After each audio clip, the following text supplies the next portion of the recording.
Every spring, pilots display their skills in air shows around the country. But air shows are also notorious for tragic miscalculations. During one particular air show, a pilot in a high-speed plane pulled its throttle back in the attempt to rocket straight into the air, but instead it plunged straight into the ground. Why? The pilot didn't realize he was flying upside down.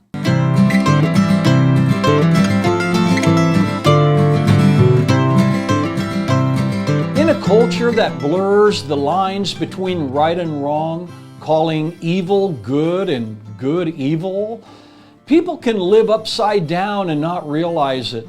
And just like an airshow pilot, an attempt to rocket higher actually plunges them to their deaths. Even Christians can be so influenced by a dark culture that light appears to be darkness and darkness appears to be good. Oh, how we need God's Word taught today. Do you agree? The blur between right and wrong seems to be getting only worse. And as a culture, in our attempt to fly higher, because we're flying upside down, the ground draws ever closer.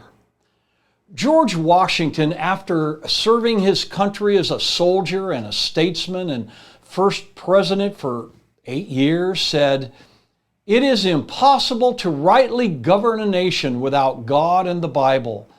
Of all of the dispositions and habits which lead to political prosperity, religion and morality are indispensable supports."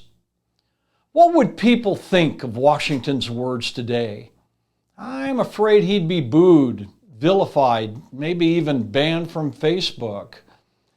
You know, generations ago, the founders of universities such as Harvard and Yale and Princeton understood that the preservation of liberty was only possible by teaching the next generation the difference between right and wrong, teaching the value and ethical responsibility to defend faith and freedom, family and community. At one time, the molding of a young person's character was more important than furthering his intellect. Cultures are changing, and they'll continue to change. But in all of the changes, what will hold us steady as a country? The Bible provides a footing and a foundation that fosters simplicity, stability, familiarity, and predictability. And how about you? Are you flying upright or flying upside down? Or maybe you can't tell. Do you see the ground yet? Put your trust in God and His Word, and then look up. You'll see blue skies.